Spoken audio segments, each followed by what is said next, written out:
ప్రపంచంలో అతిపెద్ద గుర్తింపుగా భావించే నోబెల్ ప్రైజ్ వెనుక ఉన్న అసలు స్టోరీ ఏమిటో తెలుసా?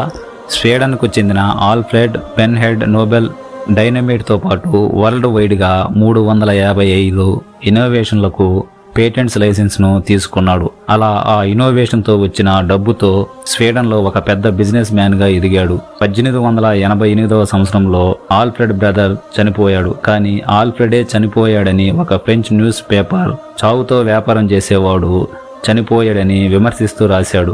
నేను చనిపోయిన తర్వాత ప్రజలు నన్ను ఈ విధంగా గుర్తించుకుంటున్నారని చాలా బాధపడ్డాడు. తాను చనిపోయే ముందు నోబెల్ ఫౌండేషన్ను స్థాపించి తన సంపదలో 94% సంపదను ఫౌండేషన్కు ఇచ్చేశాడు. తన సంపదను సమాజం కోసం నిస్వార్థంగా పనిచేసిన వారికి ప్రైజ్ మనీ ఇవ్వాలని వీలునామా రాశాడు.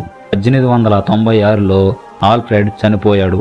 1901వ సంవత్సరం నుంచి Nobel foundation physics, chemistry, psychology, literature వంటి రంగాలలో కృషి చేసిన వారికి ప్రైజ్ మనీ ఇవ్వడం స్టార్ట్ చేసింది. ఫ్రెండ్స్, ఈ ఇన్ఫర్మేషన్ వర్తి అయితే ఒక లైక్ చేయండి.